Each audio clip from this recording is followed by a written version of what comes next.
Bismillahirrahmanirrahim. Assalamualaikum warahmatullahi wabarakatuh.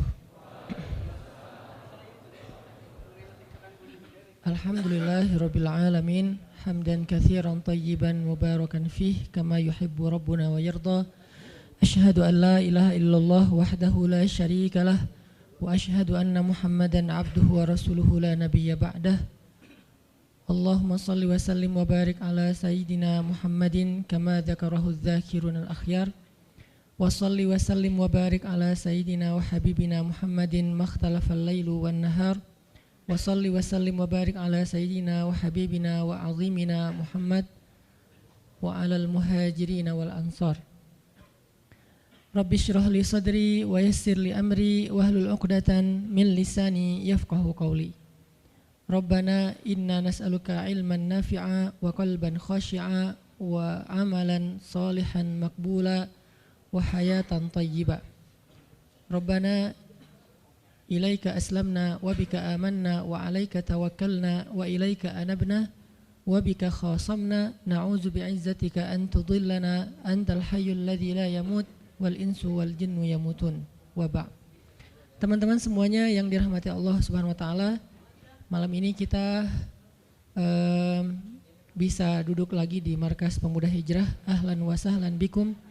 Selamat datang buat semua anak muda Bandung. Mudah-mudahan Bandung ini menjadi salah satu di antara mercusuar dakwah di seluruh Indonesia. Ketika pemuda-pemudanya memberikan sebuah tren yang baik kepada anak muda di seluruh Indonesia dengan gaya dan style anak muda, nongkrong di masjid, mendengarkan sharing tentang kebesaran Allah Subhanahu wa taala. Mudah-mudahan dengan kayak gitu kita bisa memperbaiki iman kita kepada Allah, memperbaiki hubungan kita dengan Allah, yang pastinya nanti Allah akan memperbaiki hubungan kita dengan sesama manusia. Jadi kaidah dasarnya, siapa yang memperbaiki hubungannya dengan Allah, man aslaha ma bainahu wa bainallah aslahallah ma bainahu wa bainan nas. Siapa yang memperbaiki hubungannya dengan Allah, Allah perbaiki hubungannya dengan manusia.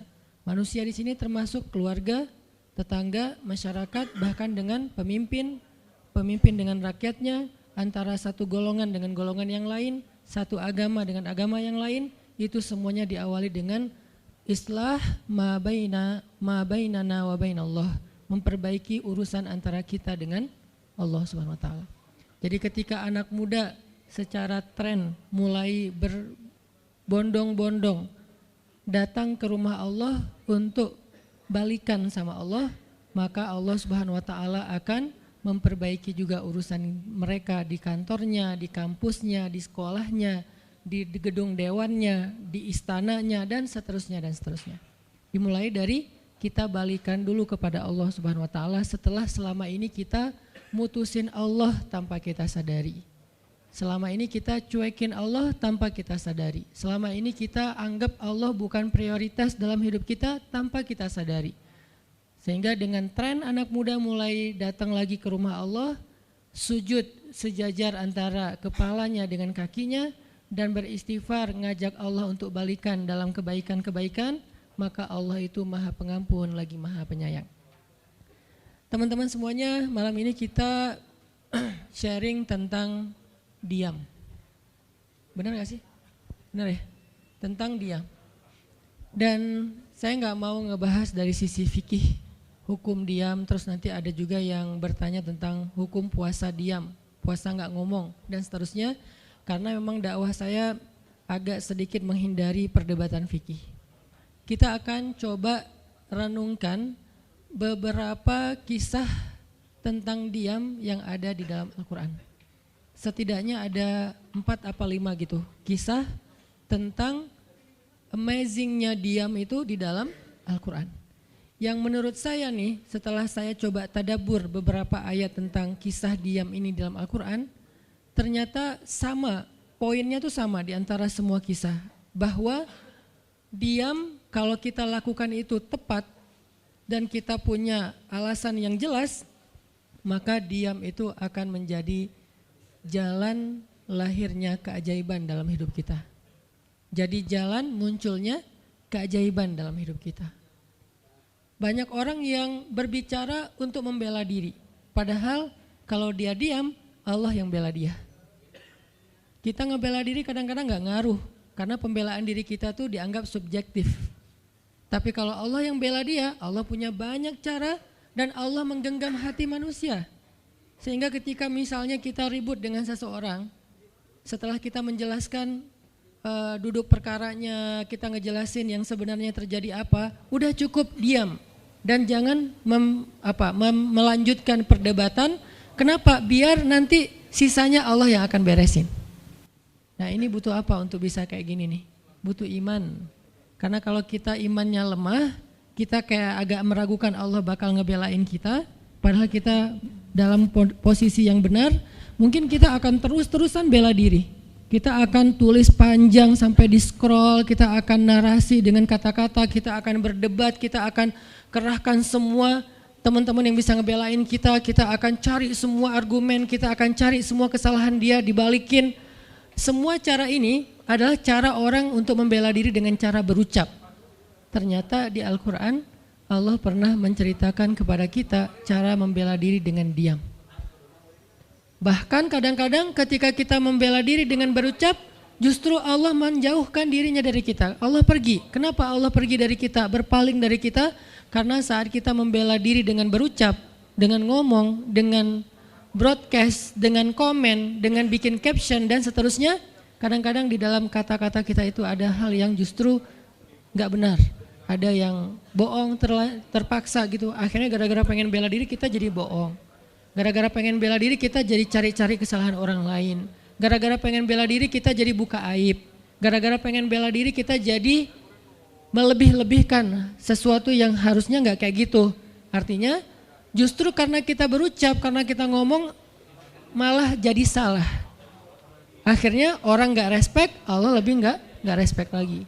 Sehingga malam ini kita pengen belajar tentang gimana cara menjemput keajaiban ketika kita punya masalah dengan seseorang lewat diam. Mungkin teman-teman sering mendengar hadis yang disampaikan oleh para penceramah, para ustadz. Hanya mungkin malam ini kita akan lebih banyak ngambil contoh. Karena saya pikir narasi-narasi ideal berupa ayat dan hadis udah banyak yang menyampaikan.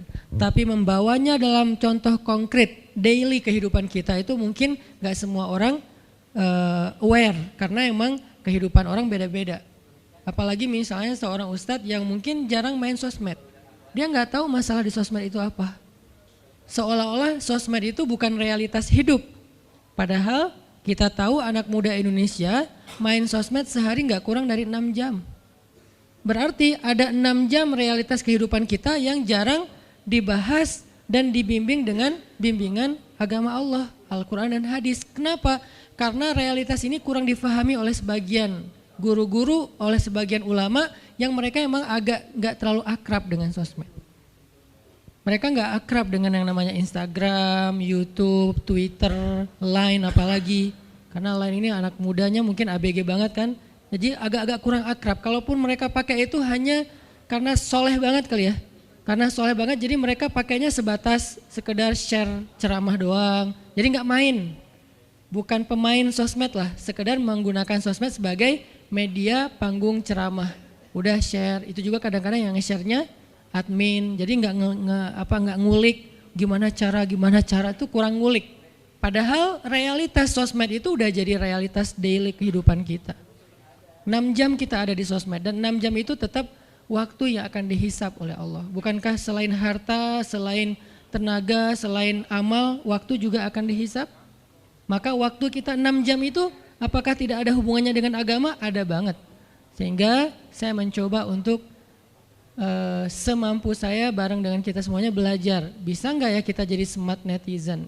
Atau dalam kehidupan sehari-hari bisa jadi smart citizen dengan sikap diam. Gimana sikap diam citizen, smart citizennya? Lagi di jalan, ketika orang lain mungkin bikin kita bete, bikin kita emosi, bisa nggak kita diam? Di rumah ketika kita berselisih dengan pasangan, bisa nggak kita diam? Di kos-kosan ketika kita digedor-gedor terus minta uang kos-kosan sama bu kos, bisa nggak kita? Itu mah ngumpet ya. Salah contohnya. Ya gitulah pokoknya. Jadi kita akan coba bahas diam ini dari angle daily kehidupan kita. Karena saya lebih suka kayak gitu biar langsung praktis bisa dipakai. Memang hadis-hadisnya banyak. Salah satu yang paling terkenal, man kana yu'minu billahi wal yaumil akhir falyakul khairan aw liyasmut. Cuman contohnya doang yang beda-beda. Narasinya sama, kontennya sama. Cuman contohnya beda tergantung angle seorang ustadz dan wawasan kehidupan yang dia jalanin. Dia hidupnya sebagai apa? Kalau hidupnya sebagai seorang ustadz yang ada di dalam masjid, mungkin ya contoh-contohnya adalah tentang di dalam masjid, tentang bergaul sesama ustadz, dengan aktivis, manggilnya akhi ukhti. Tapi kalau dia kehidupannya main, berarti dia akan ngambil contoh tentang main. Gimana kita biar tetap bisa soleh walaupun kita lagi main dan seterusnya. Tapi narasinya sama. Man kana yu'minu billahi wal yaumil akhir falyakul khairan aw liyasmut. Atau nanti cerita yang lain kata Nabi, yang paling banyak memasukkan orang ke dalam api neraka dua. Satu lisannya, kedua kemaluannya. Ini dua hal yang paling sering menyebabkan orang masuk neraka. Kalau kemaluannya kita tahu artinya dia hawa nafsu, syahwat. Kalau lisan ini ngomong, justru gara-gara kita ngomong banyak, kadang itu jadi kayak pemberat timbangan keburukan kita dan itu tuh rugi gitu. Makanya kita perlu belajar, bukan saya ngajak kita, kita diam aja seharian. Kayaknya agak kurang fair juga ya. Dan saya juga gak diam seharian. Susah kalau untuk diam seharian, apalagi sama keluarga, kan kita butuh ngobrol sama teman. Ya serealistis mungkin dan senatural mungkin. Cuman kalau lagi ada kasus bisa nggak nih kita diam? Terutama kalau lagi ada kasus. Terutama kalau lagi ada masalah. Dan saya yakin kita tuh pasti sering punya masalah dengan seseorang. Gimana caranya kita diam? Gimana cara Nabi diam ketika diomelin oleh Aisyah radhiyallahu anha? Ngomel, diam. Aisyah ngomel kepada Nabi, nggak menceritakan aib orang lain, nggak mencela, cuman ngomel karena lagi cemburu. Nabi diam.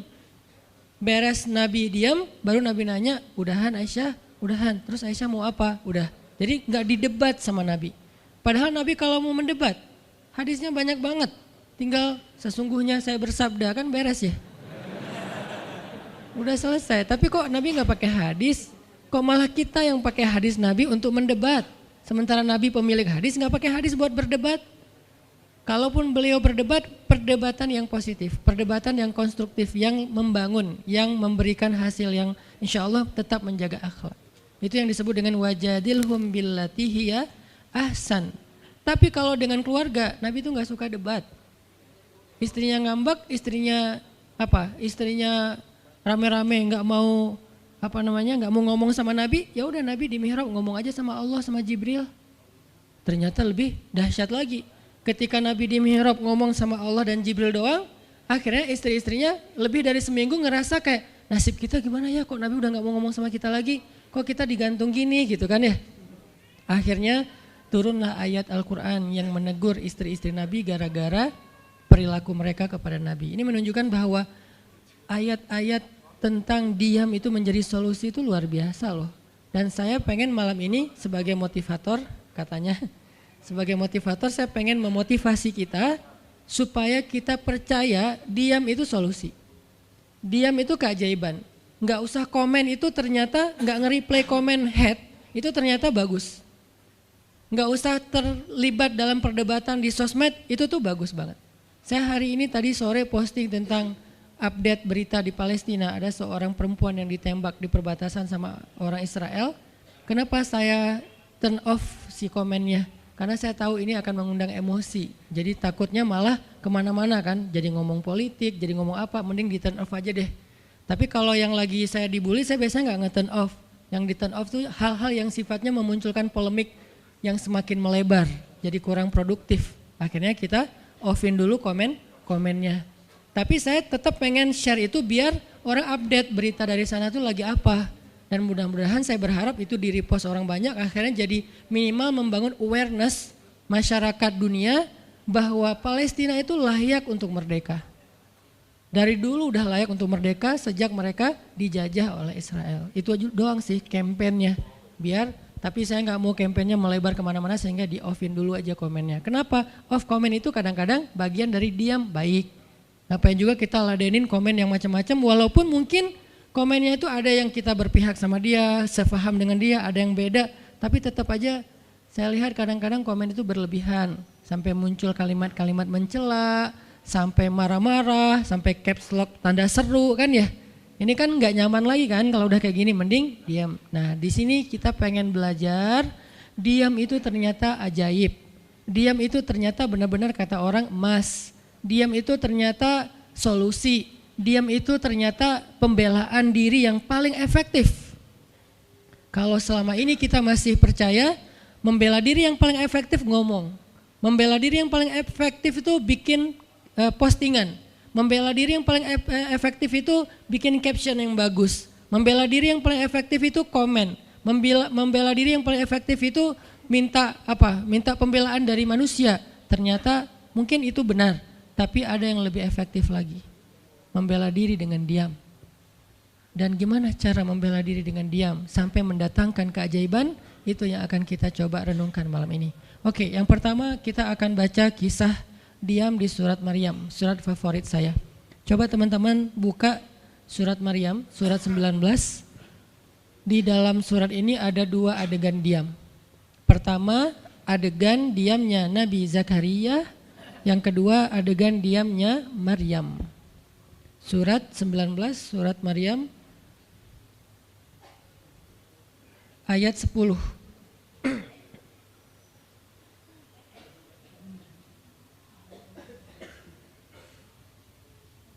Sekaligus kita pengen belajar kalau kita lagi diam pas kita dicerca, ketika kita disakiti, ketika ada masalah dengan seseorang, kalau kita diam kita ngapain gitu kan gitu ya, nggak diam doang kan, kita ngapain. Nah di sini kita belajar surat 19, surat Maryam ayat 10 dan 11. Kita tilawah bareng-bareng ya, saya baca habis itu teman-teman ikutin.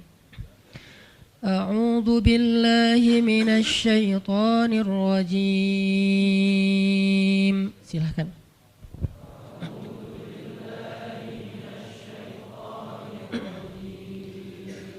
Bismillahirrahmanirrahim.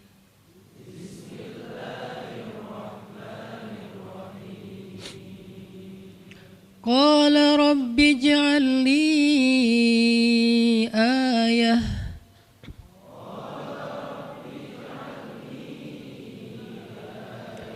Qala ayatuka alla tukalliman nasa thalatha layalin sawiyya.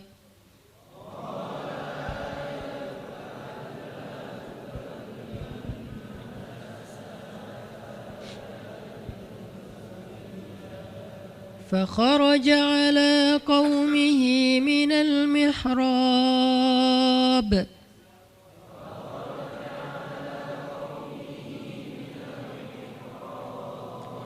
فأوحى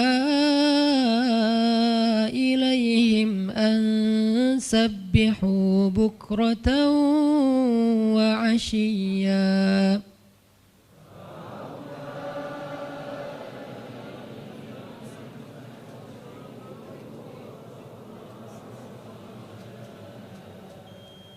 Berkatalah Zakaria, Rabbi, berikanlah untukku sebuah pertanda bahwa aku akan punya anak laki-laki.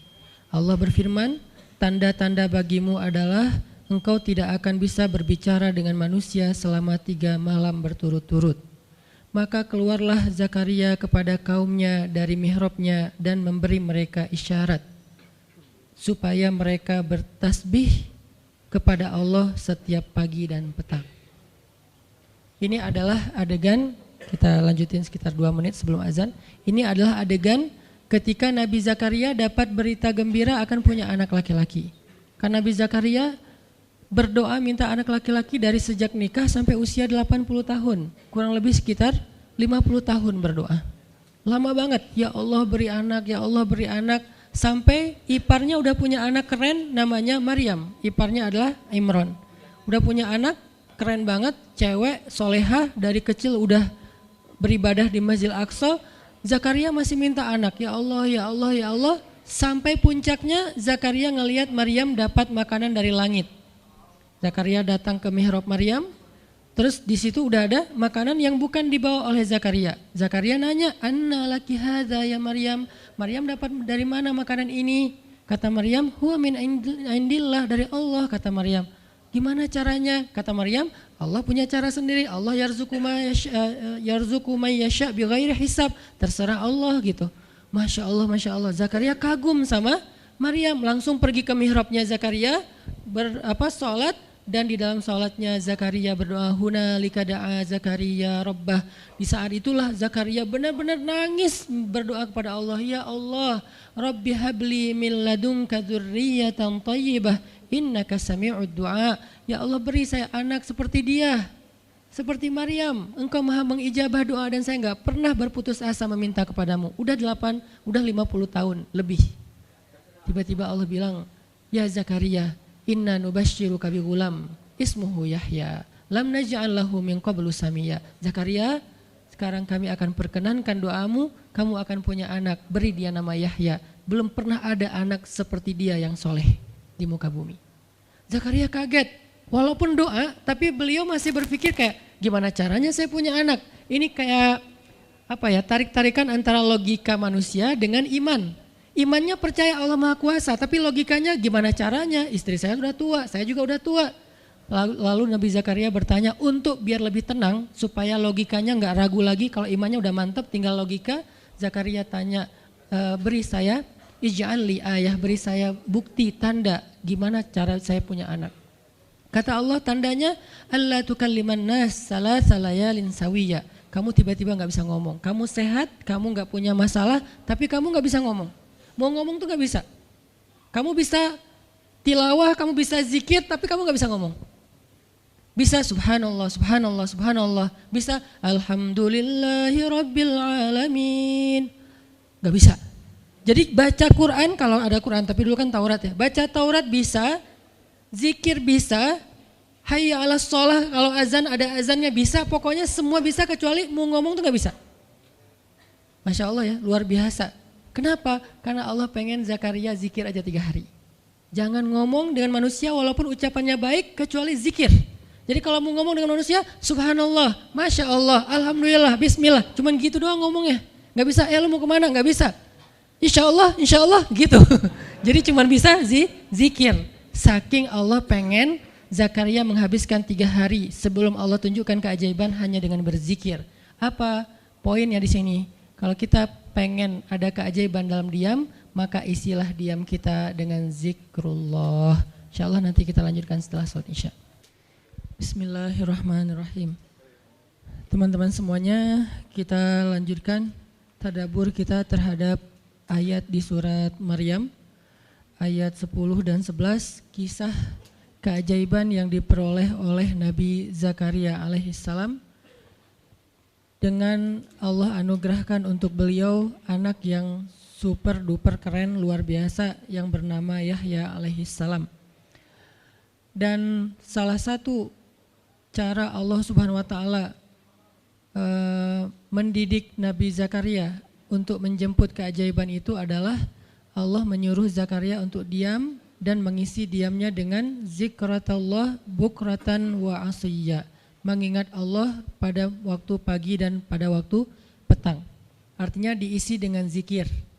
Dan waktu itu Nabi Zakaria menurut ulama tafsir, beliau tidak cacat lisannya, benar-benar bisa ngomong.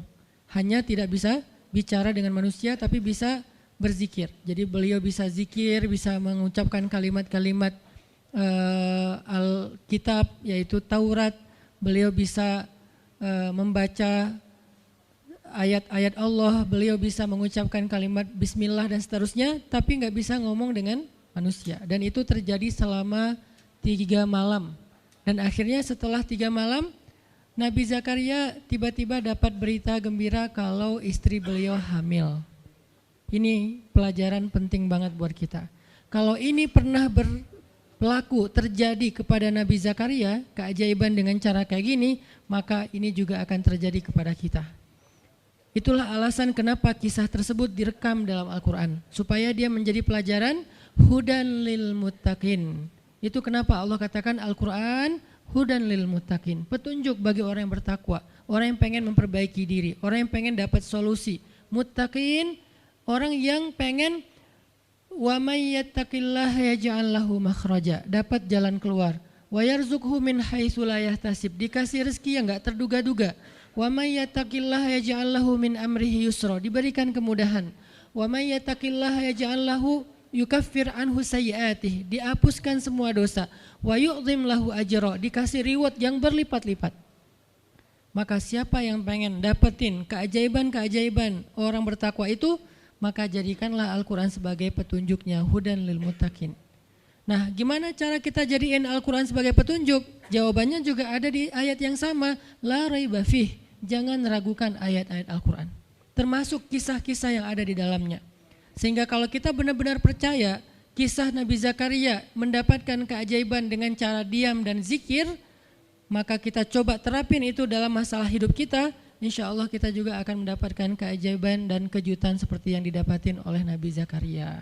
Itu pesan poin yang ada di dalam ayat 10 dan 11 surat Maryam.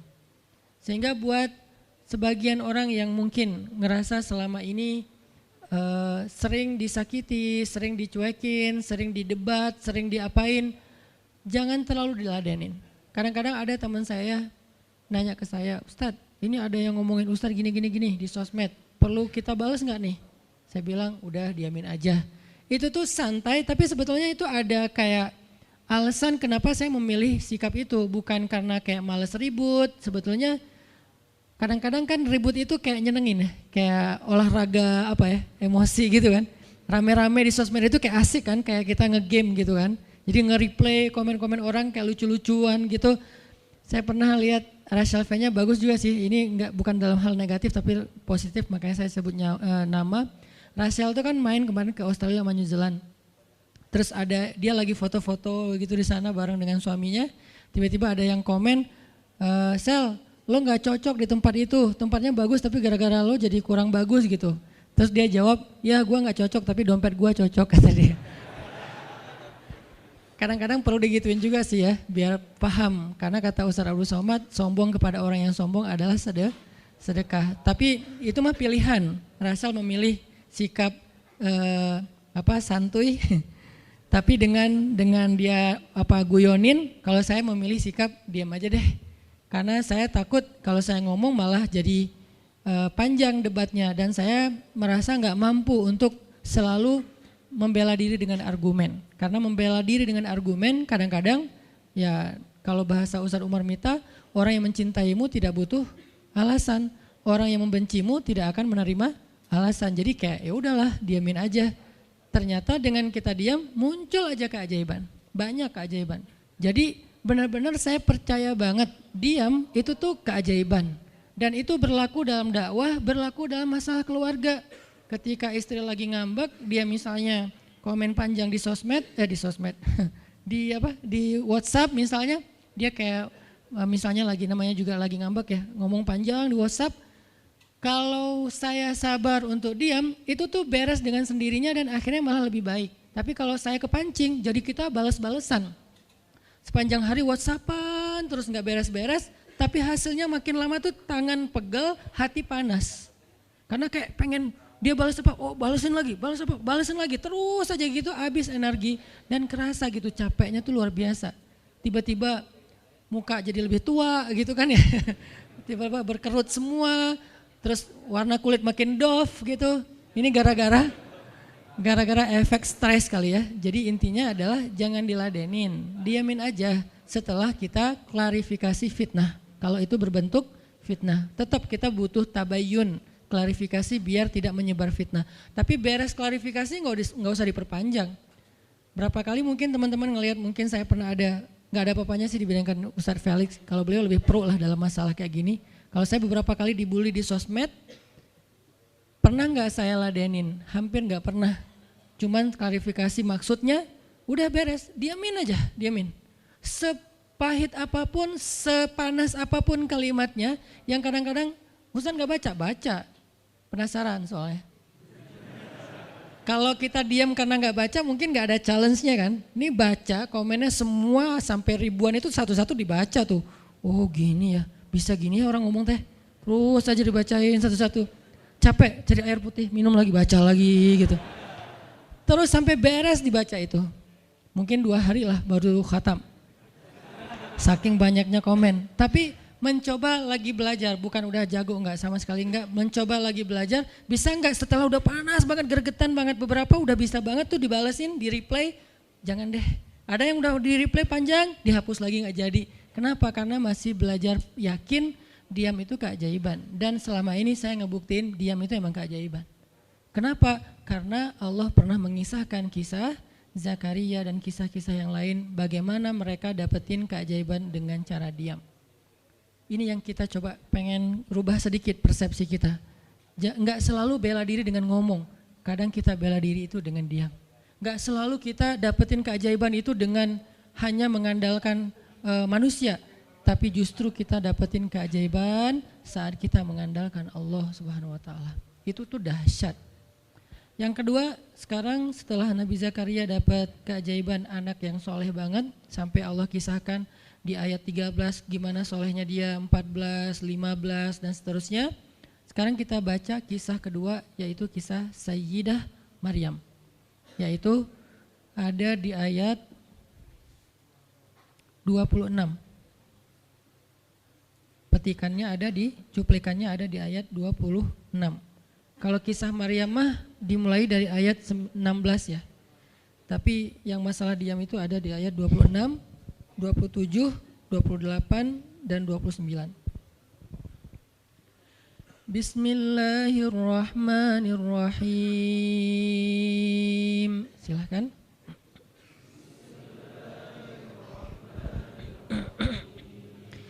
Fakuli washrabi wa qarri 'aina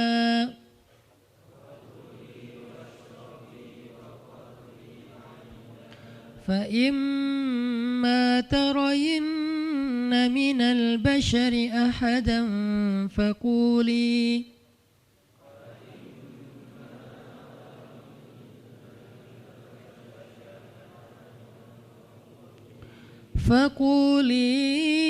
إني نذرت للرحمن صوما فلن أكلم اليوم إنسيا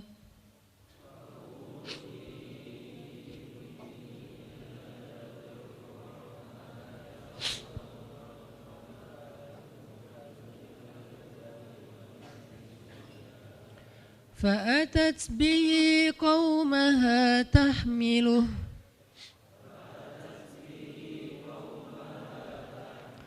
قالوا يا مريم لقد جئت شيئا فريا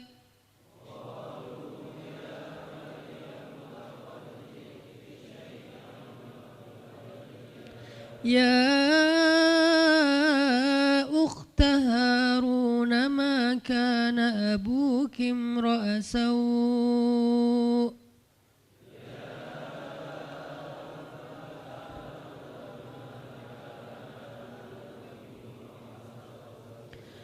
ما كان أبوك امرأ سوء وما كانت أمك بغيا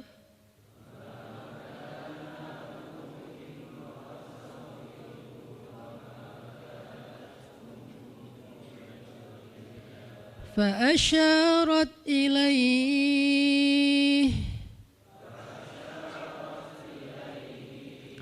قالوا كيف نكلم من كان في المهد صبيا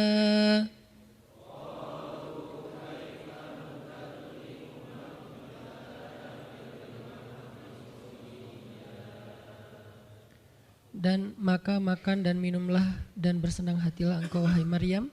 Dan jika engkau bertemu dengan seseorang, katakanlah sesungguhnya saya telah berazam untuk berpuasa pada hari ini dan saya tidak akan berbicara dengan manusia pada hari ini. Lalu Maryam pun datang kepada kaumnya sambil menggendong bayinya. kaumnya berkata, "Wahai Maryam, engkau datang kepada kami dengan membawa," kalau bahasa kita tuh pembawa apa istilahnya? Sial. Apa ya? Dengan membawa keburukan. Jadi kayak dianggap pembawa kesialan. "Wahai saudari Harun, sesungguhnya ayahmu bukanlah seorang yang nista ataupun pendosa, dan begitu juga dengan ibumu bukanlah perempuan yang hina." Lalu Maryam memberi isyarat, fa'asyarat ilaih, memberi isyarat dengan menunjuk ke arah bayinya. Lalu mereka berkata, "Bagaimana kami akan berbicara dengan seorang bayi yang masih digendong oleh ibunya?" Maksudnya masih terlalu kecil. Ini adalah cuplikan adegan Maryam ketika baru pulang kampung. Jadi ceritanya di ayat sebelumnya, ketika kandungan Maryam semakin besar dan enggak bisa disembunyikan dari penglihatan manusia, Maryam pun pergi menjauh ke sebuah tempat yang tidak ada siapa-siapa. Fahamalathu fantabadat bihi makanan qasiyya. Dia menjauh, mengucilkan diri ke tempat yang enggak dilihat oleh siapa-siapa sampai melahirkan. Jadi kurang lebih sekitar 3 bulan 4 bulan Maryam enggak ada di Al-Quds, enggak ada di di Masjidil Aqsa dan sekitarnya. Dia pergi mengasingkan dirinya supaya tidak ada yang menghujat Maryam karena ngelihat perutnya sudah semakin besar dan dia enggak punya suami. Setelah melahirkan, akhirnya Allah perintahkan Maryam untuk pulang. Setelah Allah ngasih makan, minum dan kebahagiaan buat Maryam, fakuli washrobi wa qarri aina, dengan adegan korma yang menjatuhkan buah-buah rutop dan seterusnya, pulanglah Maryam. Nah, Maryam tahu ketika dia pulang dengan membawa bayi, dia pasti akan dihujat, dicela, dicaci maki, dibully oleh kaumnya. Lalu Allah memberi kepada Maryam bekal. Gimana cara ngadepin yang kayak gitu-gitu? Kata Allah, kalau kamu ketemu manusia, ketemu orang-orang, ketemu kaummu, bilang ke mereka, saya tidak berdebat hari ini. Saya enggak akan berdebat. Jadi dia tetap bisa ngomong. Tapi dia bilang, saya enggak akan berdebat.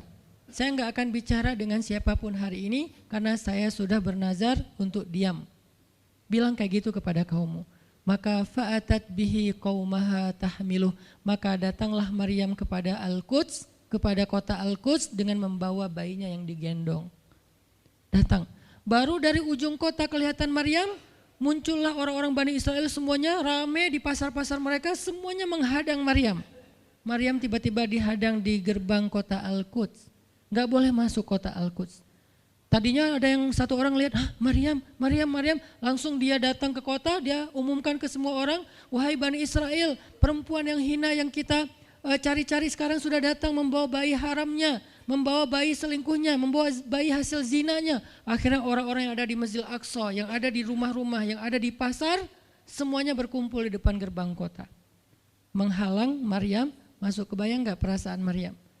Padahal dia itu lahir di situ, dia beribadah di situ, ayahnya orang situ, ulama pula, pamannya Nabi pula di situ, tapi dia sekarang dihadang oleh semua penduduk Al-Aqsa, penduduk Al-Quds, Bani Israel. Ketika Maryam mendekat, mereka mengatakan, "Ya Maryam, laqad ji'ti syai'an fariya." Ini bahasa Al-Quran. Kalau aslinya lebih tercela daripada ini, karena ini bahasa Al-Quran yang tinggi, Allah menggunakan bahasa simbolik saja.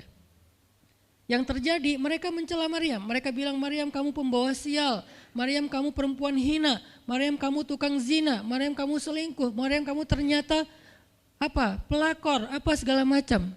Kebayang gak seorang perempuan yang mulia dituduh dengan kata-kata kayak gini? Sedih, pengen jawab, pengen bilang saya ini gak pernah berbuat dosa, ini nih Allah yang ngasih kepada saya gak punya suami dan saya diberikan anak yang suci dan segala macam. Enggak. Tanya kepada Zakaria kalau gak percaya, saya punya buktinya segala macam, enggak usah, diam aja. Maryam bisa ngomong kalau mau. Maryam by the way adalah perempuan secerdas Sayyidah Aisyah. Dia itu kayak Aisyah cerdasnya, kayak Khadijah bijaksananya, kayak Fatimah lembutnya, kayak Asia sabarnya. Maryam itu istimewa. Sampai sebagian ulama mengatakan Maryam satu-satunya nabi dari perempuan. Satu-satunya nabi dari golongan perempuan. Sebagian kecil ulama ada yang menyebutkan demikian. Sehingga mereka menyebut Maryam alaihassalam. Saking Maryam ini keren banget, istimewa banget. Tapi jumhur ulama sejarah mengatakan Maryam bukan nabi, tapi dia perempuan soleha, orang soleh, bahkan satu dari 4 perempuan sempurna di muka bumi dan tidak ada yang kelima. Cuman ada 4. Kamula minar rijali katsir, kata Nabi. Laki-laki yang sempurna itu banyak, yaitu para rasul dan para nabi. Walam yakmul minan nisa illa arba'ah, tidak ada perempuan yang sempurna kecuali 4. Asiyah istri Fir'aun, kemudian Maryam anaknya Imran, kemudian Khadijah istri Rasulullah, dan Fatimah bintu Rasulullah. Artinya Maryam ini istimewa banget. Dia kalau mau argumen, dalilnya lebih banyak daripada para rabi-rabi Yahudi yang ada di situ. Karena ketika Maryam dulu berkhidmat di Masjid Aqsa, Maryam itu enggak belajar seperti yang lain-lain. Karena kan dulu orang Bani Israel itu paling anti sama cewek ya. Buat mereka perempuan itu kasta kedua. Seolah-olah perempuan itu enggak punya hak yang sama dengan laki-laki. Laki-laki punya hak belajar di Masjid Aqsa, perempuan enggak boleh. Ini kesenjangan gender di masa Bani Israel dulu. Jadi kalau ada yang mau nuduh Islam sebagai tidak memperhatikan masalah gender, dia harusnya baca sejarah. Justru Islam, Al-Quran, Taurat, Injil mengangkat perempuan untuk setara dengan laki-laki. Awalnya perempuan itu hina di masyarakat Bani Israel, dianggap pembawa sial. Sampai masyarakat jahiliyah sebelum Islam datang, apa yang terjadi dengan bayi perempuan? Dibenamkan dalam pasir hidup-hidup, dibunuh, dilempar dari bukit supaya mati langsung seketika. Kenapa? Termasuk Umar pernah membunuh bayi perempuan. Umar radhiyallahu an. Kenapa dia sedih banget? Karena dia ingat masa lalu ketika dia pernah membunuh bayi perempuan. Kenapa mereka membunuh bayi perempuan? Karena dianggap perempuan ini membawa sial. Tapi datang Islam mengubah tradisi itu. Mengubah persepsi publik. Yang tadinya perempuan dianggap hina, dalam Islam dikatakan surga ada di bawah telapak kaki ibu. Muncul harga diri perempuan naik. Apalagi sebaik-baik kalian yang paling baik untuk istrinya dan aku yang paling baik untuk istriku di antara kalian. Muncul lagi hadis, kalau seandainya laki-laki mau bersabar terhadap istrinya, maka harusnya dia bersabar 70 kali sehari kalau dia disakiti oleh istrinya. Yang ke-71 baru dia boleh marah. 70 belum boleh marah. Jadi perempuan, ibu-ibu, istri kalau mau bikin suaminya sebel sampai 69. Atau 70 boleh lah. Tapi yang ke-71, nah ini udah layak dimarahin. Tapi kan gak pernah ada sampai 70 kan. Paling juga 10%-nya lah, 7 kali sehari. Dan itu istiqomah setiap hari. Hari ini kok kamu gini lagi sih, kemarin udah beda hari. Jadi beda hitungannya, 0 lagi mulai dari awal. Tapi nanti ada hadis penyeimbang. Nabi itu kan bijaksana banget. Yang diajarin bukan cewek doang, cowok juga diajarin. Ketika hadisnya supaya memuliakan perempuan ada, nanti ada lagi hadis laki-laki. Seandainya seorang perempuan menjilat luka dan darah dan nanah di tubuh suaminya, itu belum bisa membayar satu saja kebaikan suami kepada dia. Jadi menjilat lukanya aja belum bisa bayar kebaikan, terus ngapain marah-marah coba. Sehingga dua-duanya ada nasihat untuk suami. Kalau istrinya lagi ngambek, namanya juga lagi sedih, ya udah kamu sabar aja 70 kali. Untuk istri, jangan ngambek, karena kalau kalian berbuat baik aja belum bisa bayar kebaikan mereka. Terus gimana dong Ustadz? Ya udah, sekarang solusinya adalah sama-sama mengambil sisi baiknya. Kayak gitu nasihat Nabi. Makanya saya agak kurang setuju kalau khutbah Jumat itu memakai hadis menjilat darah dan nanah. Karena yang dengar suami. Wah bener nih khutbah Jumat, saya senang banget khutbah Jumat hari ini. Pulang-pulang, mah tadi khutbah Jumat keren banget. Nih mah, kebenaran aku catat, nih mah gak bisa. Kalau khutbah Jumat pakailah hadis sabar 70 kali. Menasihati suami. Kalau majelis taklimnya ibu-ibu, masalah tadi seandainya saya boleh menyuruh manusia sujud kepada manusia, saya suruh sujud istri kepada suami. Masing-masing ada hadisnya, jangan disilang. Ini gak bijak dalam ceramah, karena harusnya memberi nasihat yang bisa memperbaiki, bukan menambah tuntutan baru. Wah benar nih kalau suami saya dengar, harusnya suami saya datang, Ustadz boleh enggak acara selamatan di rumah saya nanti temanya ini gitu. Kalau perlu ngundang Ustadz yang dia kenal, request dulu untuk ngemojokin pasangan, ini enggak bijak. Balik lagi ke cerita tadi, Maryam tuh pinter banget, cerdas banget. Dari kecil dia udah hafal Taurat. Ibarat anak sekarang hafal Quran. Dan lebih sulit ngafal Taurat daripada Quran. Kenapa? Karena bahasa Al-Quran itu sastra banget. Jadi ngafalnya itu kayak ngafal syair. Itu aja udah susah kan? Kebayang gak ngafal Taurat? Lebih sulit lagi tuh. Dan Maryam dari usia di bawah 5 tahun udah khatam Taurat. udah tahu tafsir Taurat, usia 7 tahun. Bahkan saking keren dan pinternya Maryam, kadang-kadang ketika Maryam ngobrolin tentang Taurat sama Zakaria, itu Zakaria sampai geleng-geleng kepala. Maryam, gitu maksudnya? Sampai nanya ke Maryam, gitu om maksudnya. Maryam ngomongnya ke Zakaria udah kayak ngajar gitu, saking pinternya Maryam. Jadi hadis-hadis Zakaria, Maryam hafal. Kan para anbiya itu punya hadis kan? Hadis Zakaria dihafal oleh Maryam. Tauratnya Musa dihafal oleh Maryam. Kebijaksanaan para nabi dihafal oleh Maryam. Dia dari usia 10 tahun itu udah jadi ulama besar Maryam. Artinya kalau misalnya orang mau berargumen dengan Maryam, dia punya banyak bahan, dia punya banyak narasi. Dia lagian Maryam itu pintar ngomong. Tapi Maryam diam. Jadi kalau kita ngerasa pintar ngomong, pintar komen, pintar apa, tetap aja kita punya alasan harusnya kita diam. Karena Maryam yang lebih daripada kita ternyata juga diam. Akhirnya Maryam diam. Dikatakan ya ukhta Harun. Diingatkan lagi dengan kemuliaan keluarga Imran. Ya ukhta Harun ma akana abuki imra'asau wa ma kanat ummuki baghiya. Ayah kamu itu Imran loh Maryam, kamu enggak malu punya bayi di luar pernikahan sementara keluarga kalian itu keluarga baik-baik. Apa kamu tega menyakiti ayahmu, mencoreng nama besar dan nama baik keluarga besarmu dan seterusnya. Maryam makin luar biasa, panas banget, sedih banget. Dan Maryam itu yang lebih berat lagi teman-teman. Mungkin kalau kita digituin agak kebal ya. Terutama cowok lah. Cowok kalau digituin agak kebal karena emang kurang berperasaan sih kalau cowok ya. Coba lihat dari angle cewek. Cewek itu lebih peka loh dari kita. Kita mah mungkin lebih mudah lah diam. Diomelin, diam aja. Karena kita kan orangnya agak santuy gitu kan. Kalau cewek itu gak bisa gitu. Makanya lihat angle ini dari angle cewek. Kalau tadi Zakaria, sekarang Maryam. Dan Maryam lebih peka daripada semua cewek yang ada di muka bumi. Lebih perasa lagi daripada perempuan yang ada di muka bumi. Sangat-sangat pemalu. Saking pemalunya ketemu cowok keren, ta'awuz coba. Cewek itu perasaannya lebih dalam daripada kita. Jadi kalau misalnya cewek-cewek, Maryam tuh gak punya ketemu cowok keren aja dia ta'awuz. Siapa cowok keren yang ditemui Maryam? Jibril. Gabriel loh yang ditemuin. Dan waktu itu Jibril menjelma. Apa? Fatamassala laha basyaran sawiyya. Jibril menjelma sebagai basyaran sawiyya. Allah yang ngomong tuh, cowok keren. Allah yang bilang keren. Kalau kita merasa udah paling keren, menurut Allah biasa-biasa aja. Karena Allah pernah menciptakan Yusuf, Allah pernah menciptakan Muhammad, Allah pernah menciptakan Yahya. Kita merasa paling keren, Allah pernah menciptakan Sarah, perempuan paling keren juga, Aisyah, Fatimah. Jadi buat kita kayak udah kegeeran paling keren se-Bandung gitu kan ya. Menurut Allah mah biasa. Kalau Jibril, Allah sendiri yang bilang dia tuh emang keren. Jibril emang bukan malaikat, tapi kalau ketemu manusia, kecuali para nabi, Jibril itu menjelma sebagai manusia. Supaya tidak terlihat wujud aslinya. Karena gak kuat orang ngelihat wujud aslinya Jibril. Nabi Muhammad aja pertama ngelihat Jibril dengan wujud aslinya pas di Gua Hira itu lari tuh. Takut, saking ngerinya Jibril tuh. Jangankan manusia, malaikat aja segan sama Jibril. Jibril lewat malaikat. Gak berani malaikat. Kenapa saya bilang kok disegani? Allah yang bilang di Al-Quran. Dia itu malaikat yang disegani.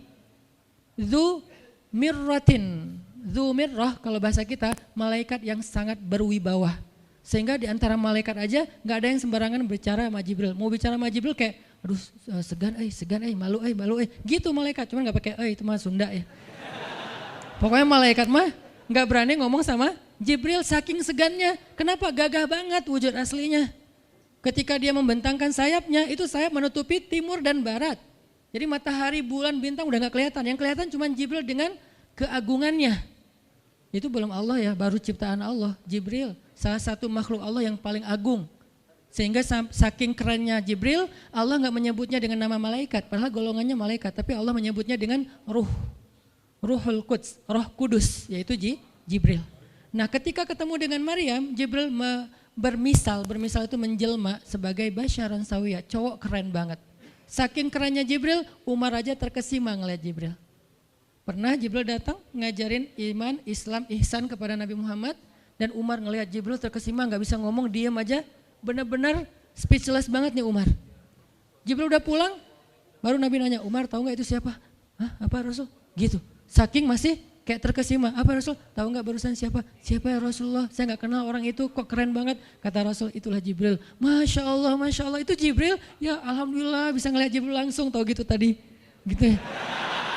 Kalau bahasa kita mah udah langsung pengen foto-foto kan sama Jibril.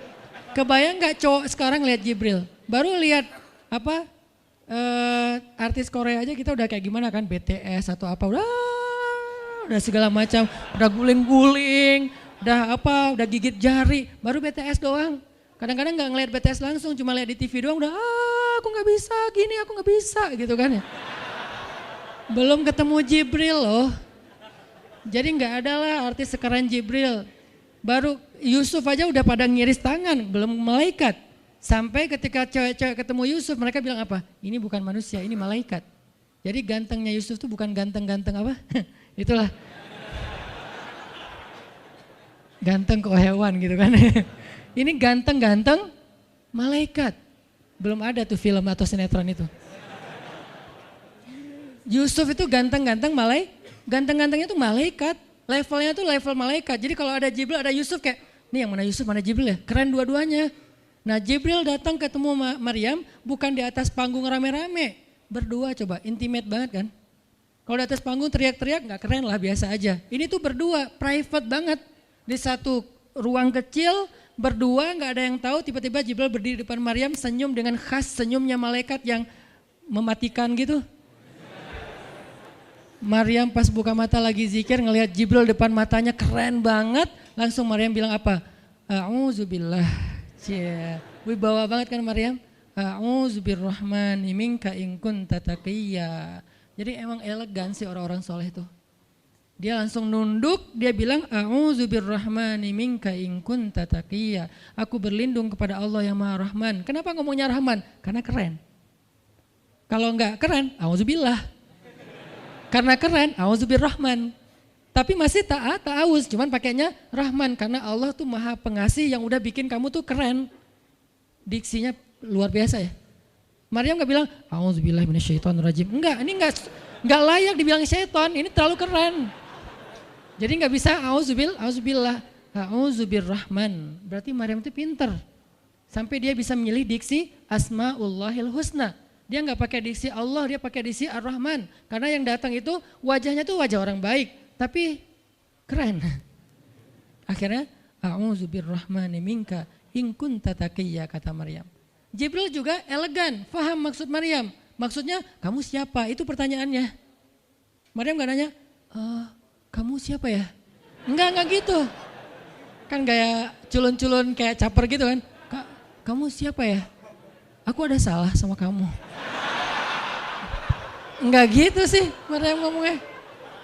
Saking elegannya Maryam, dia nanya kamu siapa tapi pakai kalimat zikir. Keren gak sih? Kita kadang-kadang zikir, A'udzubirrahmani minka in kunta taqiyya. Artinya apa Mbak? Sama-sama gak elegan ya. Kalau Maryam sama Jibril dua-duanya elegan. Bahasa orang elegan itu emang banyak kode sih. Jadi kita mah yang polos-polos kayak gini, yang remeh-remeh rempeyek gak jelas gini, ya gak akan paham kalau gak baca tafsir. Makanya kalau mau theater of mind, baca Quran itu pakai tafsir, pakai kisah, baru kita ngerti kondisinya. Oh gitu banget ya, dahsyat banget ya kejadian waktu itu. Jibril datang dengan wujud yang kerennya. Maryam pengen nanya kamu siapa? Kok tiba-tiba masuk ruangan saya? Tapi bahasanya A'udzubirrahmani minka in kunta taqiyya. Aku berlindung kepada Allah yang Maha Baik darimu kalau kamu takut kepada Allah. Maksudnya kamu siapa? Takut gak kamu sama Allah? Baru Jibril mengatakan saya adalah utusan Allah, berarti malaikat. Untuk memberi kabar kepadamu kalau kamu akan punya anak. Baru Maryam melihat, gimana saya punya anak? Ya udah ada obrolan nih. Dan mereka udah biasa aja, oh Jibril saya kira siapa, udahlah gak mungkin. Artinya udah kayak gitu nih kesolehan Maryam. Artinya Maryam itu orang yang sangat peka banget, perasaannya dalam banget. Terus nanti ketika Maryam melahirkan anak, tahu gak kata-kata Maryam apa? Ya laitani mittu qabla hadha. Wa kuntu nasyam mansiya. Saat Maryam merasakan sakitnya kontraksi, mau melahirkan Isa, Maryam itu sambil kontraksi sambil bilang, ya laitani mitu qabla hadza wa kuntu nasyan mansiya. Aduhai seandainya saya mati aja sebelum kejadian ini dan saya dilupakan oleh manusia seolah-olah saya tidak pernah ada. Kenapa Maryam ngomong kayak gini? Maryam ngebayangin betapa malunya dia nanti kalau harus membawa bayinya ketemu Bani Israel yang pada bawel. Bani Israel itu terkenal kaum yang paling bawel. Bawelnya banget. Kalau kita baca Al-Baqarah itu isinya kebawelan Bani Israel. Kata Nabi Musa, sembelihlah Al-Baqarah. Al-Baqarah itu kan banyak, yang warna apa? Cari yang warnanya bersih. Yang bersih kan juga ada belang-belangnya nggak dikit.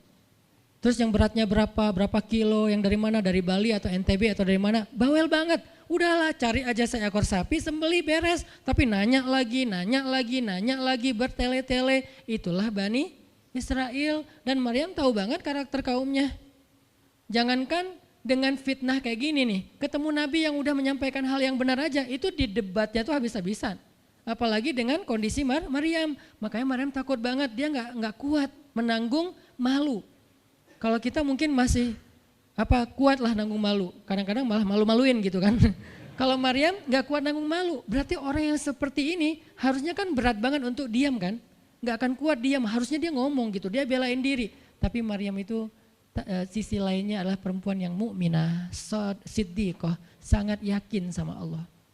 Allah suruh diam, ya udah diam. Gimana pun dihujat, diam. Kata Allah diam.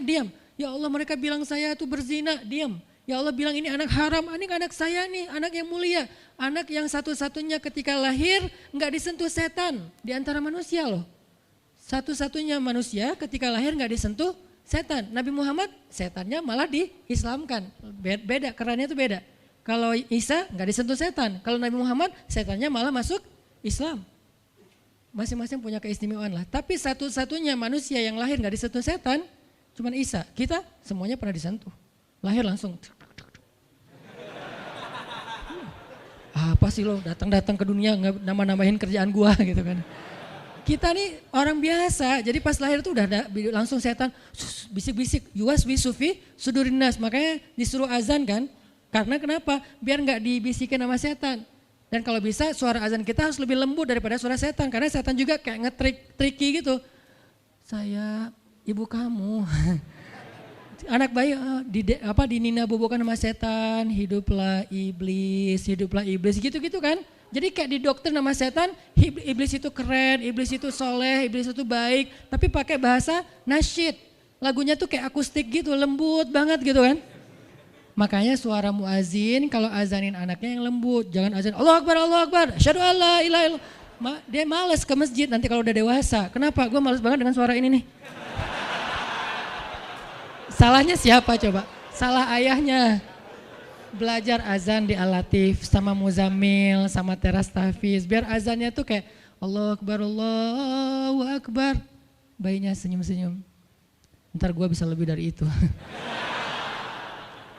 Canda. Intinya adalah Maryam itu pemalu banget. Jadi dia bisa banget untuk ngebales. Tapi dia diam. Sampai akhirnya fa'asyarat ilaih. Dia memberi isyarat. Arti memberi isyarat, dia nunjuk ke arah Isa alaihissalam yang masih digendong, kalau kalian mau ngomong aja sama bayinya. Allah yang nyuruh kayak gitu. Makin kayak marah dan makin menjadi-jadi orang Bani Israel ketika Maryam memberi isyarat nunjuk ke arah Isa. Mereka bilang, ya Maryam kamu udah gila apa? Sekarang kamu nyuruh kami bicara dengan bayi yang masih dalam gendongan ibunya. Benar Maryam tuh ternyata udah stres gila. Dia gara-gara ditinggal sama selingkuhannya sekarang dia jadi orang gila. Wah luar biasa tuduhan kepada Maryam. Maryam diam aja sedih, nahan air mata. Tapi bukan emotikon yang menggenang air mata di sini ya. Nahan aja air mata sampai kemudian Allah datangkan keajaiban. Jadikan bayinya bicara. Qala Isa bicara. Panjang lagi omongannya Isa. Ibuku ini baik, ibuku begini-begini, saya itu hamba Allah, saya itu anak yang suci, saya itu begini-begini. Sampai beres baru mereka pada pulang karena mereka merasa terbantahkan semua tuduhan palsu mereka kepada Maryam. Masuklah Maryam, disambut mulia oleh beberapa orang. Maryam itu perempuan mulia, Allah mendatangkan dia sebagai keberkahan. Tadi dituduh pembawa sial, sekarang disebut pembawa berkah. Mulailah Maryam terkenal. Isa dididik, kemana Isa pergi, anak-anak kecil segengnya Isa pengen jadi temannya Isa. Gue temannya Isa lo, gue temannya Isa lo. Gak lama kemudian Isa jadi temannya Yahya. Ketika dia udah bisa main sama Yahya, main berdua sama Yahya. Kemana-mana berdua, Yahya, Isa. Tapi usianya agak jauh berbeda. Ketika Yahya udah masuk SD, Isa barulah lahir. Jadi kayak agak sekitar 7-10 tahun lah kurang lebih mereka jarak usianya, tapi pas Isa udah remaja mereka udah nyambung ngobrol. Nah, kelebihan masing-masing, kalau Yahya ini penghafal kitab Taurat, datang Isa, Yahya menghafal kitab Injil. Yahya Nabi, Isa Rasul, satu level di atas Nabi. Kalau Nabi mengikuti ajaran Rasul sebelumnya, kalau Rasul membawa ajaran baru. Jadi sebelum Isa lahir, Yahya mengikuti ajaran Musa dengan kitab Tauratnya. Setelah Isa lahir, Yahya mengikuti ajaran Isa dengan kitab Injilnya. Jadi bisa dibilang Nabi yang mengikuti dua ajaran Rasul, Yahya alaihissalam. Dia menghafal dua kitab suci sekaligus, Taurat dan Injil. Perempuan, Maryam radhiyallahu anha, dia menghafal kitab Taurat dan Injil dari anaknya sendiri. Inilah kisah Maryam yang mendapatkan keajaiban dengan cara diam. Terakhir, kisah Nabi Muhammad SAW ketika beliau bahasa lebih tepatnya, dalam tanda petik ya, biar nggak bisa disalahin, kayak didiemin lah sama istri-istri beliau, gara-gara istri-istrinya ngambek. Di dalam surat At-Tahrim, surat 66, coba kita buka, surat 66. Ini juga kalau teman-teman baca kisah surat ini tuh luar biasa ya. Kita kayak baca novel atau kayak nonton film, keren banget. Saya memang senang banget dengan sirah Nabi dan para anbiya, dan terutama kalau sirah ini berbentuk storytelling, bukan data sejarah ya, karena membaca data sejarah itu emang agak-agak liar sih.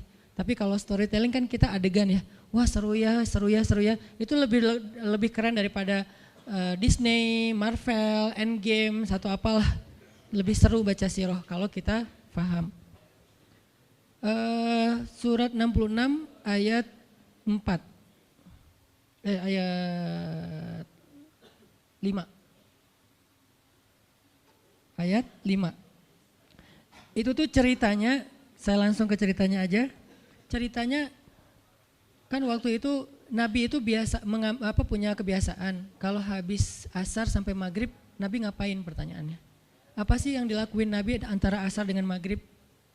Ternyata kebiasaan Nabi di hari Jumat di hari-hari biasa antara asar dengan maghrib itu adalah keliling ke rumah-rumah istrinya. Antara asar dengan maghrib itu waktu family time lah, keliling antara rumah-rumah istrinya. Kalau nggak habis dalam satu hari, besok dilanjutin. Nah, hari itu Nabi datang ke rumah Maria yang dari Mesir itu, istri beliau yang dari Mesir, Maria Kiptiyah. Dan lama di rumah Maria, nggak pindah-pindah gitu. Sementara Hafsah sama Aisyah udah nungguin Nabi di rumahnya Aisyah berdua. Karena emang Hafsah sama Aisyah ini kan ngegeng banget ya berdua ya. Kayak soulmate banget lah, walaupun sama-sama istri Nabi, tapi mereka kayak fair, berdua tuh nggak ada masalah. Kalau yang dengan yang lain mereka cemburu. Nungguin di rumah Aisyah. Hafsah, Nabi di rumah siapa sih sekarang? Kata Hafsah, di rumah Maria. Kok lama banget sih di rumah Maria, dikasih makan apa sih? Gak tahu tuh, dari tadi kita tungguin gak datang-datang, kan sesama cewek nih ngobrol. Lama gak datang-datang, menjelang maghrib Nabi baru datang. Aisyah udah agak bete nih, lama banget sih giliran di Maria aja datang lama, di rumah saya gak datang-datang. Begitu Nabi datang, tuh Nabi datang. Diam aja Aisyah sama Hafsah. Assalamualaikum. Waalaikumsalam. Kayak ngambek gitu kan. Kata Nabi, Aisyah kenapa? Hafsah kalian kenapa? Kata Aisyah, ya iyalah sedih, kok di rumah Maria lama banget dikasih makan apa sih, enak ya? Kata Aisyah, enggak makan apa-apa, cuma minum madu. Oh, kata Hafsah, pantesan kok bau mulutnya enggak enak, pasti madunya enggak benar tuh di sana tuh. Iya enggak benar, jangan minum madu lagi, kata Aisyah. Kata Nabi, ya udah mulai sekarang saya enggak akan minum madu lagi. Demi apa? Menyenangkan hati Aisyah. Aisyah langsung yes, Nabi enggak akan minum madu lagi. Demi saya, berarti saya kan istimewa banget. Kenapa bisa istimewa? Karena aslinya Nabi itu hobi banget minum madu.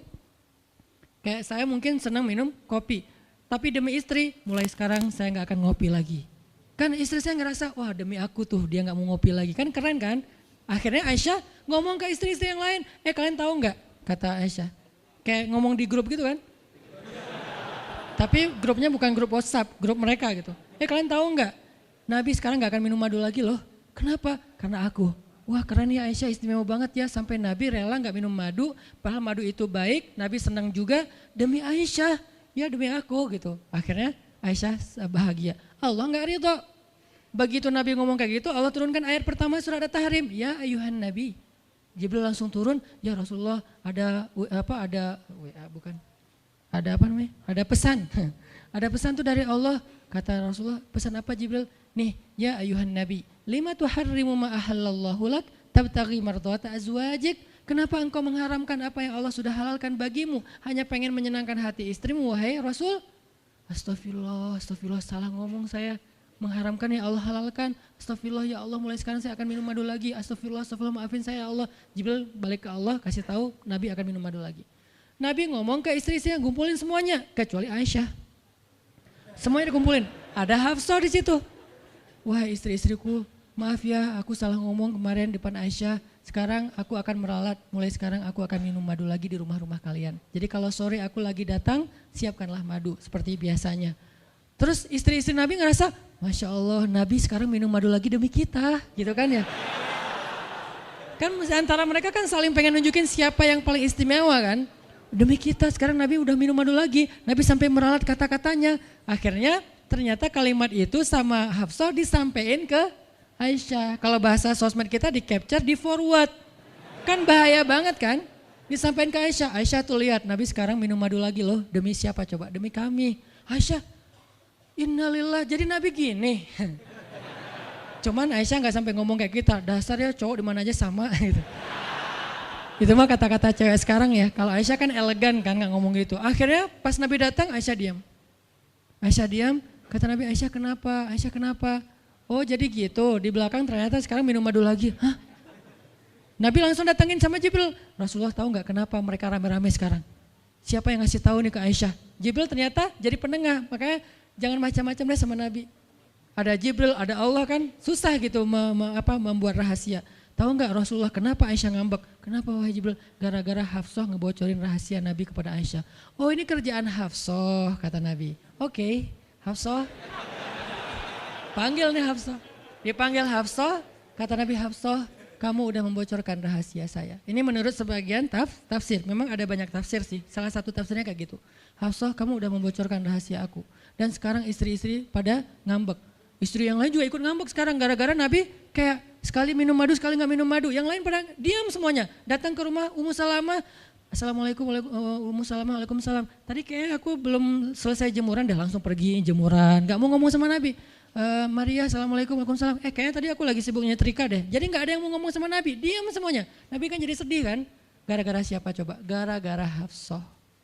Akhirnya Nabi bilang, Hafsah, aku kecewa banget dengan sikap kamu. Kamu gak jaga rahasia aku. Sekarang aku antar kamu pulangnya ke rumah Umar. Bahasa lainnya diceraikan. Hafsah dicerain sama Nabi. Kerennya Hafsah pas digituin, dia cuma nangis. Dia gak bilang, ya Rasulullah, Rasul tega nyerahin saya, terus saya gimana? Gitu. Enggak. Rasulullah cuma masalah madu doang, cuma masalah capture dan saya forward doang kayak gitu langsung diceraikan. Tega banget sih Rasulullah. Rasulullah gak punya hati apa? Enggak. Hafsah tuh diam. Ini nih keajaiban diam yang lain ya. Diceraikan sama Nabi. Innalillah, astagfirullahaladzim. Hafsah yuk kita pulang ke rumah Umar. Iya ya Rasulullah, pulang aja. Baik banget nih Hafsah, soleha banget. Jadi by the way emang semua istri Nabi itu soleha, cuman namanya perempuan kadang-kadang muncul sifat dasarnya mereka cemburu, mereka sedih, mereka baper. Tapi itu manusiawi dan perempuan yang soleha pun merasakan hal itu. Hafsah pulang ke rumah Umar. Assalamualaikum, waalaikumsalam, dibuka sama Umar. Ya Rasulullah, Hafsah langsung masuk ke kamarnya. Ya Rasulullah, anak saya bikin salah apa? Pasti dia nyakitin Rasulullah ya. Maaf ya Rasulullah, langsung Umar marah-marah. Hafsah kamu ngapain sama Rasulullah? Hafsah diam aja, dimarahin habis-habisan sama Umar. Umar tahu sendiri sayang banget kan sama Nabi. Ketika ada masalah antara Nabi dengan anaknya pasti yang dimarahin anaknya, bukan Nabi. Nabi pulang, Hafsah diomelin sama Umar, diam aja gak ngomong apa-apa, diam. Akhirnya Jibril turun. Jibril turun, ya Rasulullah ada pesan dari Allah. Apa wahai Jibril? Di surat At-Tolak, surat putus. Kan At-Tolak itu artinya diputusin. Bahasa ini pesantrennya dicerai. Turun surat At-Tolak, kata Jibril, Allah nyuruh kamu raji'ha ya Rasulullah, raji'ha innaha qawwamah sawwamah fa innaha min azwajika fil jannah. Wahai Rasulullah, rujuk Hafsah. Disuruh rujuk. Allah enggak redha Rasul menceraikan Hafsah. Tahu enggak kenapa Allah begitu membela Hafsah ketika Hafsah ada masalah dengan Rasul? Salah satunya karena Hafsah diam. Harusnya Allah ngebela Rasul, Umar aja ngebela Rasul. Sahabat-sahabat ngebela Rasul karena Rasulullah selalu benar. Tapi Allah ngebela Hafsah. Kenapa? Karena Hafsah diam, sebegitu ajaibnya diam. Sampai ketika ada seorang perempuan bermasalah dengan kekasih Allah, Allah malah membela perempuan ini, bukan kekasihnya. Raji'ha ya Muhammad, rujuk Hafsah. Dia itu istrimu di dunia dan di surga. Akhirnya Rasulullah, jadi saya rujuk, wahai Umar, ya Hafsah masih nangis di kamarnya. Balik lagi Rasulullah naik onta ke rumah Hafsah, Assalamualaikum, Waalaikumsalam. Ya Rasulullah, udah saya marahin tuh. Hafsah kata Umar, udah gak apa-apa Rasulullah, udah gak usah bersedih, udah saya marahin habis-habisan dia tuh. Kata Rasulullah, Umar, aku pengen ngomong sama Hafsah. Ya Rasulullah jangan, biar saya aja ngomong, dia emang gak bisa ketemu sama Rasul. Ya Umar, aku pengen ketemu sama istriku. Hah, istrimu? Hafsah, itu Rasulullah. Keluar lagi Hafsah, soleha banget, lembut banget, keluar. Ada apa ya Rasul? Hafsah tuh gak marah-marah. Ada apa Rasul? Hafsah, aku pengen ngomong sama kamu. Umar diam bingung. Kata Rasulullah, Hafsah, aku ingin ajak kamu balikan. Romantis gak sih? Rasul pengen ngajak Hafsah balikan. Kok balikan sih Ustaz? Ya rujuk kan balikan. Rujuk artinya kembali ya balikan. Hafsah balikan yuk. Umar bingung, hah balikan? Hafsah, Allah yang nyuruh aku untuk merujuk kamu. Umar makin bingung, Hafsah kamu keren banget. Sampai Allah belain kamu gitu. Kata Nabi, Hafsah, Allah turunkan ayat khusus tentang kamu di surat ini. Umar makin bingung, sampai turun ayat, Masya Allah, anakku ini subhanallah, Masya Allah gitu kan ya. Akhirnya, ya Rasulullah, Allah sampai turunkan ayat tentang masalah ini. Alhamdulillah, Hafsah sujud syukur, Hafsah nangis, Hafsah langsung meluk Rasul. Umar, aduh gimana nih? Udah beres gitu, Hafsah dibawa pulang sama Rasul, boncengan berdua. Hafsah boncengan sama Rasul. Naiklah mereka, mobil mereka yang bermerek onta itu. Gimana cara pulangnya? Di depan rumah Umar, Rasulullah langsung berlutut, langsung ngasih tangan buat Hafsah. Hafsah megang tangan Nabi, injak lutut Nabi, naik ke atas onta. Itu tuh romantis banget. Lalu Rasulullah bonceng Hafsah. Tadi kan cerita Hafsah dicerai sama Nabi itu kan heboh di grupnya istri-istri Nabi kan. Hafsah dicerai loh. Jangan-jangan kita juga dicerai. Soalnya Nabi udah gak mau ngomong sama kita. Astagfirullah. Jadi grup Nabi, istri-istri Nabi itu pada khawatir kalau mereka juga sama nasibnya dengan Hafsah. Pada bingung. Tapi tiba-tiba mereka ngelihat Hafsah pulang ke rumahnya dibonceng Nabi. Itu tuh langsung trending loh. Istri-istri Nabi, tahu gak tuh Hafsah dirujuk sama Nabi sampai turun ayat di surat At-Talaq. Oh gitu. Wah Hafsah keren banget ya. Wah istri-istri Nabi pada cemburu pada Hafsah. Diturunkan Hafsah, yang lain pada ngintip Hafsah. Sampai masuk ke rumahnya, Nabi beres di rumah Hafsah, keluar masuk ke masjid, dia aja di masjid. Istri yang lain Nabi gak mau ngomong. Aisyah, Ummu Salamah, Saudah, Maria, Sofia, siapa lagi? Yang Zainab bintu Jahsy, semuanya Nabi diamin, gak mau diajak ngomong. Datang satu-satu, ya Rasulullah mau dibuatin minum apa? Astagfirullah, subhanallah. Datang lagi Aisyah, Rasulullah capek, subhanallah. Diam semuanya, nggak ada yang mau diajak ngomong sama Nabi. Udah mereka akhirnya pada pulang, bingung. Nasib kita gimana ya? Tanya ke Hafsah yuk. Sekarang Hafsah jadi kayak selebritinya. Hafsah, pada datang ke rumah Hafsah. Hafsah bantuin kita dong.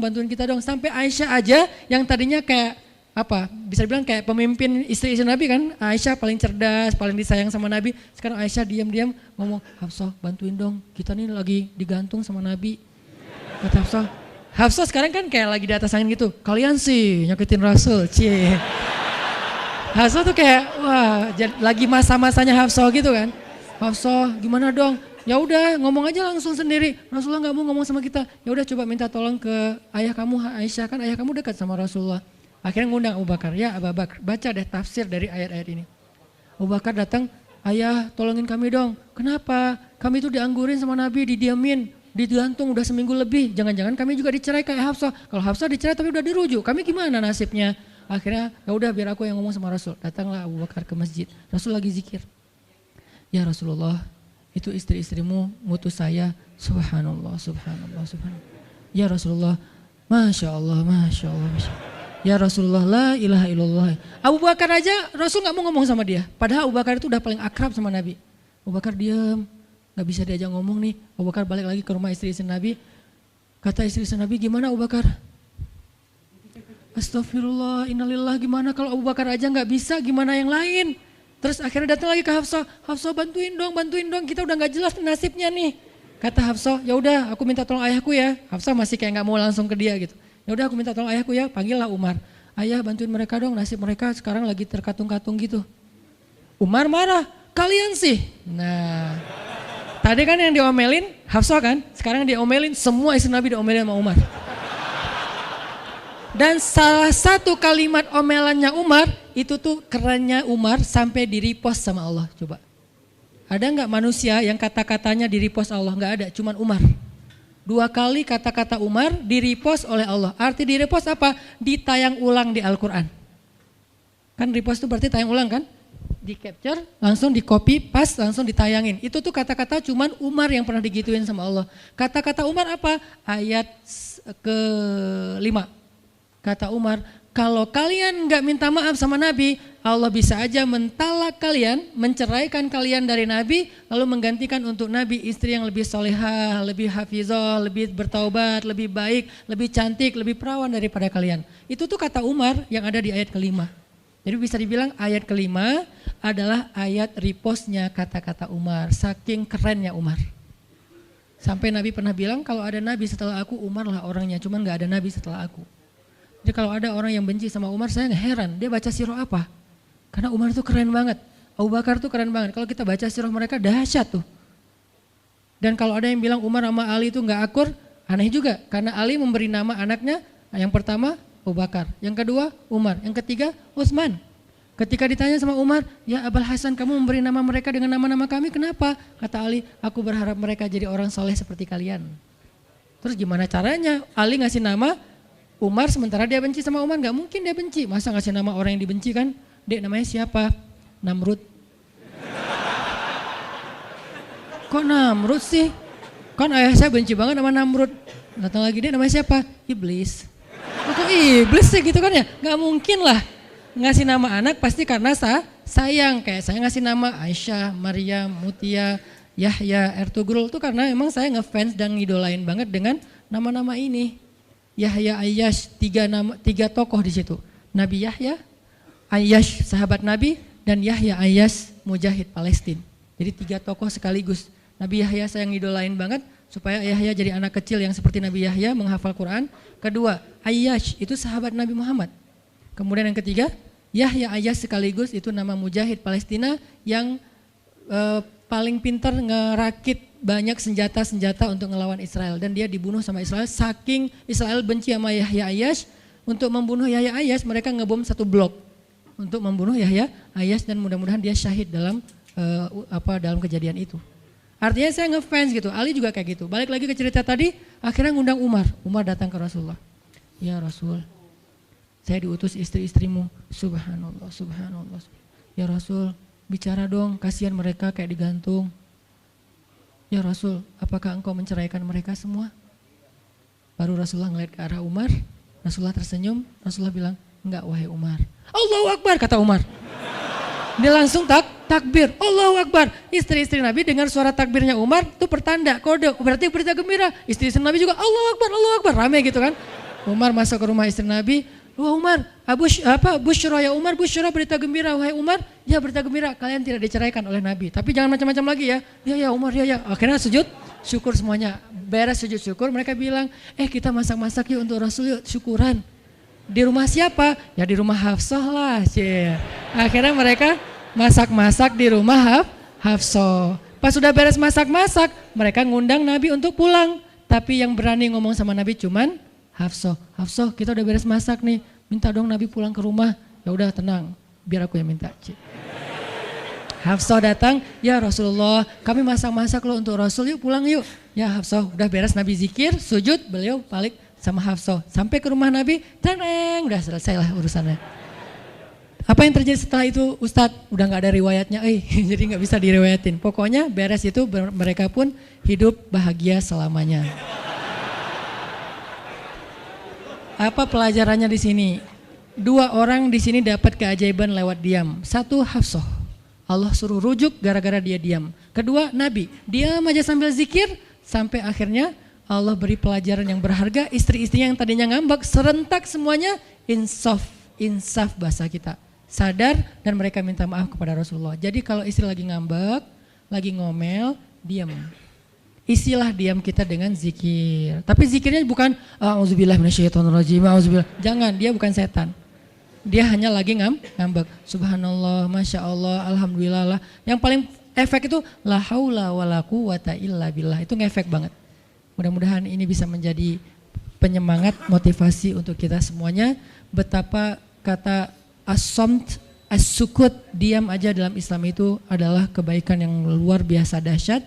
Mudah-mudahan itu bisa jadi behavior, perilaku kita sehari-hari, perilaku kita di sosial media, perilaku kita di jalan, di rumah, dimanapun. Sehingga orang yang sudah hijrah, udah ngaji, mukmin, harusnya bisa menjadikan diam sebagai bentuk pembelaan diri kalau dia ada masalah. Barakallahu fiikum. Subhanakallahumma wa bihamdika asyhadu an la ilaha illa anta astaghfiruka wa atubu ilaik. Assalamualaikum warahmatullahi wabarakatuh.